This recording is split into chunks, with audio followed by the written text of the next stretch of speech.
mengucapkan puji syukur atas nikmat yang telah Tuhan limpahkan. Karenanya kita semua dapat berkumpul di sini dengan keadaan sehat walafiat terkait presentasi hasil praktek kerja lapangan siswa-siswi kelas 12 SMKN 15 Bandung. Sebelumnya perkenalkan kami dari kelas 12 Pekerjaan Sosial 2, kelompok PKL Taman Kanak-Kanak Islam Terpadu Bina Alamin. Perkenalkan, nama saya Ajak Naya Francisca dan akan dilanjutkan dengan perkenalan rekan kelompok saya yang lain. Perkenalkan, nama saya Revalia Putri. Perkenalkan, nama saya Afri Rahma. Perkenalkan, nama saya Rahmatika Rahmadani. Perkenalkan, nama saya Fitri Puspita. Perkenalkan, nama saya Alika Pilastari. Perkenalkan, saya Nurul Kesti Bitoto. Virus corona ditularkan oleh binatang, jadi pertamang yang Pada kesempatan kali ini kami akan memaparkan isi dari PowerPoint yang telah kami buat. Dilanjutkan dengan penayangan video singkat mengenai kegiatan yang telah kami lakukan di TKIT Bina Alamin.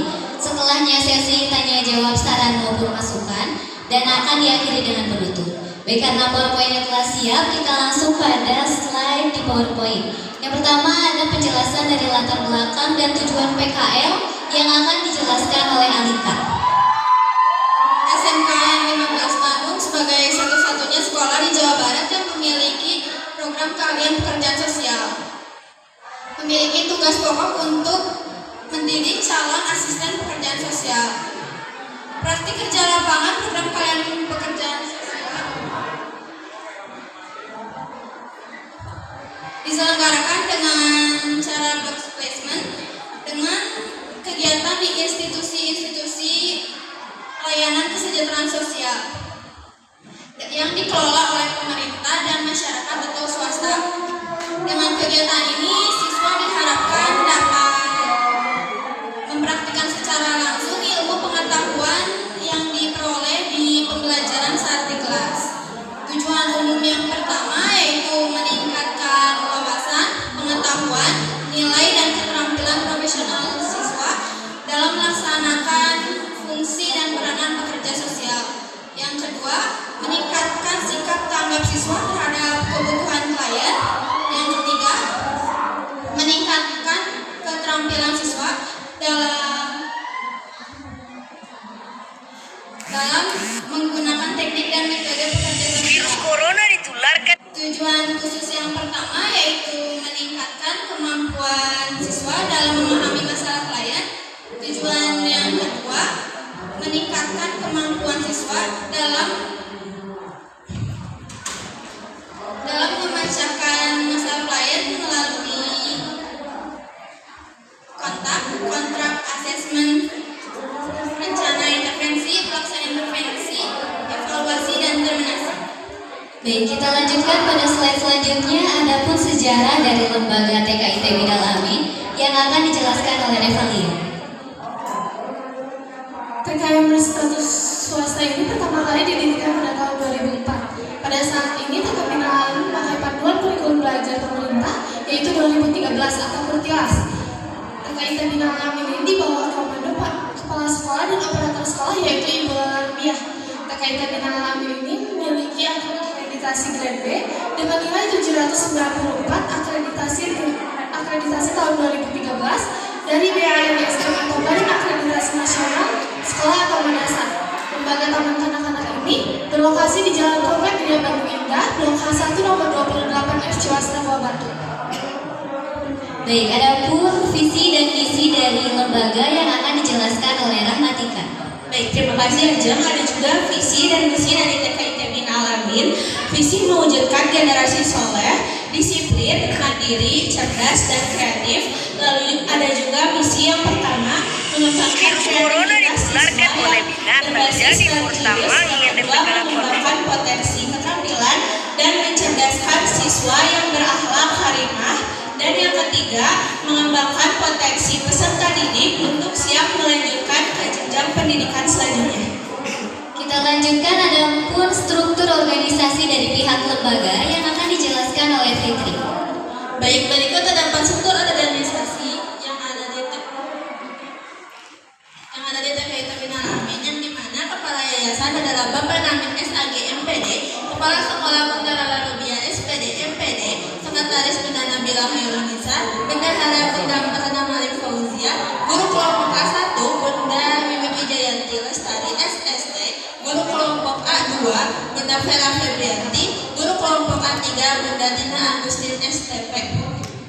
Kemudian terdapat guru kelompok B1 Bunda Bulan Pernamasari SE, guru kelompok B2 Bunda Dewi Sintawati SPDI, guru kelompok B3 Bunda Eka Madekawati, serta terdapat 2 guru PAI, yakni Bapak Namik SAG MPD beserta dengan Bunda Brilianti Sofiana SPDI.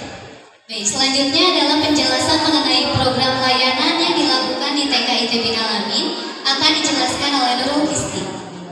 Terdapat beberapa jenis program pelayanan yang bisa didapatkan di TKIT Bina Alamin, yaitu yang pertama privat mengaji Iqra, buku bacaan dan Al-Quran, lalu yang kedua ada pembelajaran calistung atau pelajaran tambahan dan les, lalu ada Alkon, sains, dan yang terakhir bahasa Inggris juga bahasa Arab.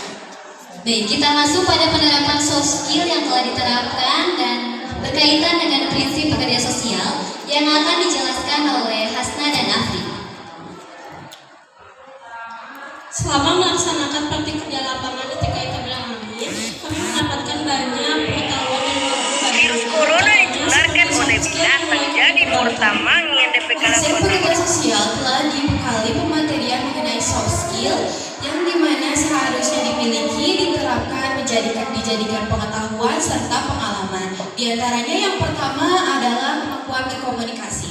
Kemampuan berkomunikasi yang baik berkaitan dengan salah satu prinsip-prinsip pekerja sosial, yaitu prinsip penerimaan. Contohnya adalah dalam berkomunikasi dengan anak-anak. Adalah dengan berkomunikasi dengan anak-anak di antara klien maupun anak lainnya. Sementara asisten pekerja sosial tidak membeda-bedakan cara berkomunikasi ataupun mengutamakan klien. Sementara anak yang lainnya tidak terlalu dilibatkan dalam percakapan ataupun dalam interaksi. Yang dimana jika penerimaan yang kita berikan baik, maka komunikasi yang terjalin pun akan lebih baik juga. Selanjutnya yang kedua adalah kerjasama tim. Selama melaksanakan praktik kerja lapangan, dibutuhkan kerjasama tim yang baik antara bunda guru dan juga rekan-rekan asisten pekerja sosial yang lainnya.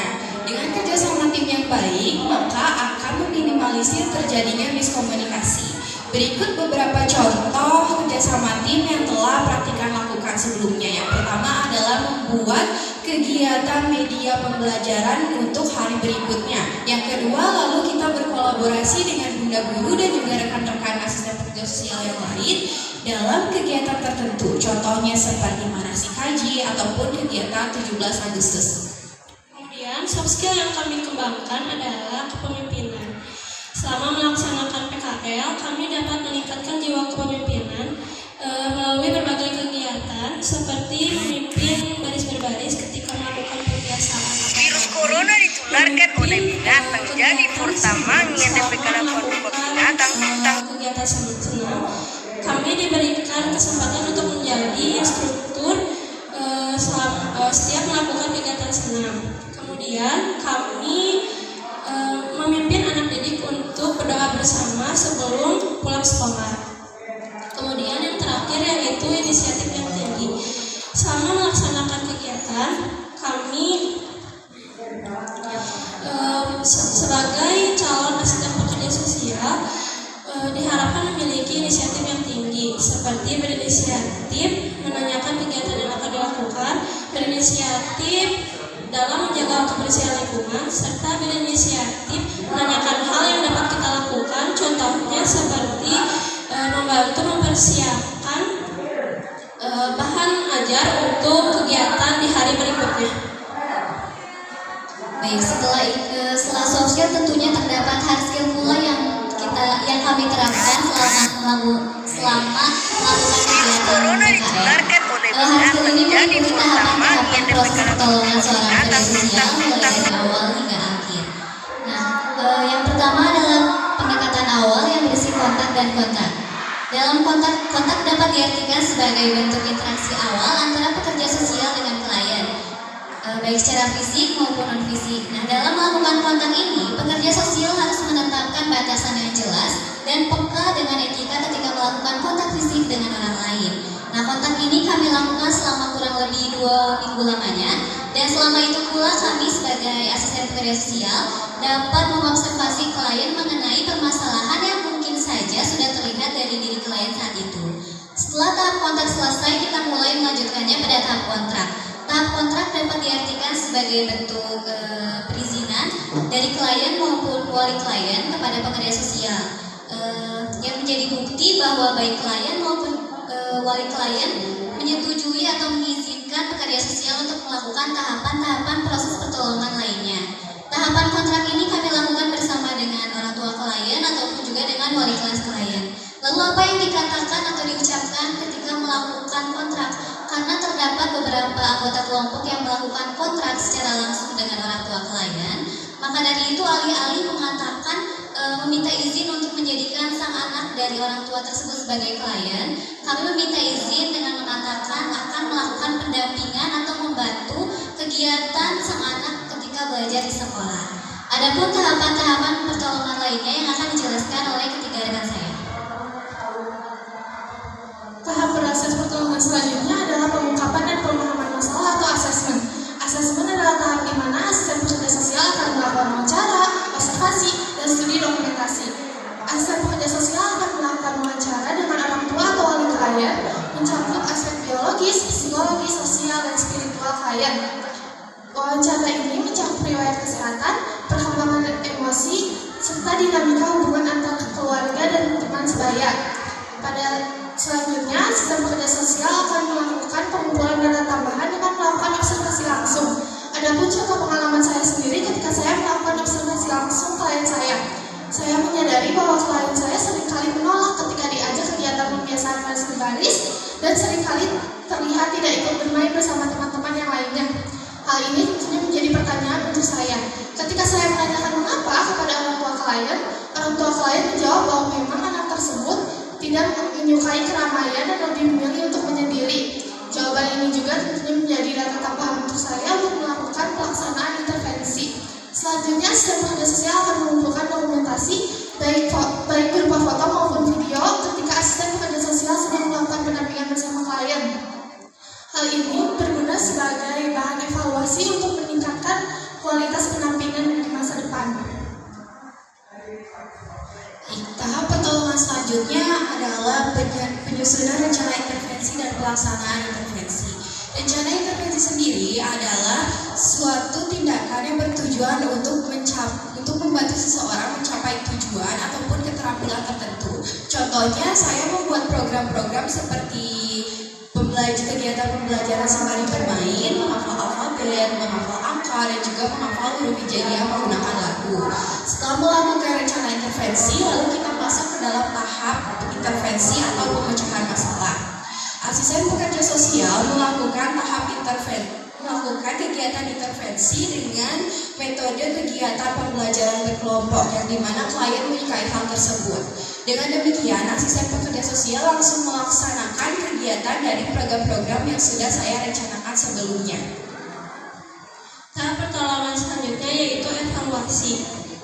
Asisten pekerja sosial melaksanakan evaluasi bersama wali kelas klien mengenai hambatan-hambatan ketika melakukan pendampingan bersama klien. Di antaranya, kesulitan memahami pengucapan kata yang disampaikan oleh klien ketika sedang berbicara. Kemudian, klien terkadang kesulitan